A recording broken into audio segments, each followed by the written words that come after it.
Hey, I wanted to share three of my favorite books on trees with you today because we're coming to the end of the winter season. Well, we're in theory supposed to be in spring, but it is snowing outside today. So I've been hanging out a lot with trees, and because as soon as the kind of the frost hits in autumn, and all the other underground, understory plants are dying off, the trees stand tall above the landscape, and the great thing about trees is, for me, they're just ancient, and they're huge, they're beautiful, and they really, for me, represent that deep connection with the earth right up to the heavens, joining, both heaven and earth. So just like we do, actually. So for me, they're beautiful beings, and they carry great wisdom for us. So I like to meditate with them, hang out, connect, and really feel supported by them.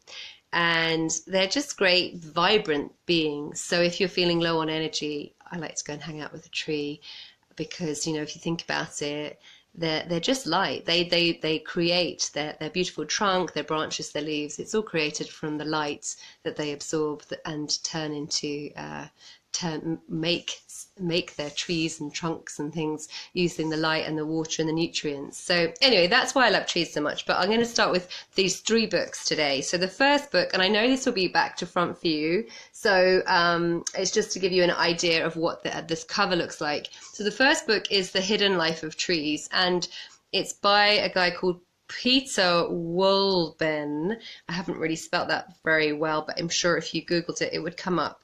It's more of a novel rather than a sciencey book, but this guy was a forester for many years. So it's really a book about his reflections on trees. So each chapter is very short to read, so you can easily sort of digest the information. And I'm just finding it written, it's so beautiful. The way he connects with trees, for him, they're just like people, they're like characters and families. So I'm learning a lot, and his approach to working with plants is very, very similar to mine. So I'm just feeling really the sort of power really in this book, coming from his deep observation and relationship that he has developed over the years with the forest that he's been working in. So you'll learn a lot from this book, really, in the observations of trees, and you'll totally change your perception of trees. So it's a really beautiful read, that one, The Hidden Life of Trees. So the second one is much more sciencey, if you like. So if you like a herbal on trees, if you want to make sort of specific preparations for trees, then this one, again, I know this is reversed for you, but it's called Tree Medicine by Peter Conway. And so what I mean by the fact that it's like a herbal is because he really details each of the trees that he covers, and there's about, it says here, over 170. So he really details the trees and the phytochemicals that they contain, any actions that they have on the body, and how you might prepare the medicine for use with the tree. So if you like a herbal, then that's specifically all about the tree medicine, then this is a brilliant book as well for that. So the third book, I've only got it on my Kindle, so I can't show you the cover or anything, but it's called Trees of the Goddess by Ellen Sentier. So Ellen is a shamanic writer. I think she has a druid background. So if you're interested in the sacred trees and the wisdom they carry of what's called the Ogham, the sort of Celtic alphabet, then this book, Trees of the Goddess by Ellen Sentier, talks about that.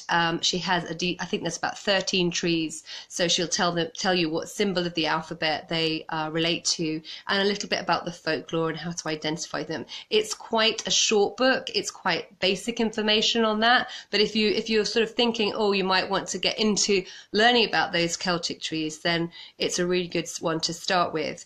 And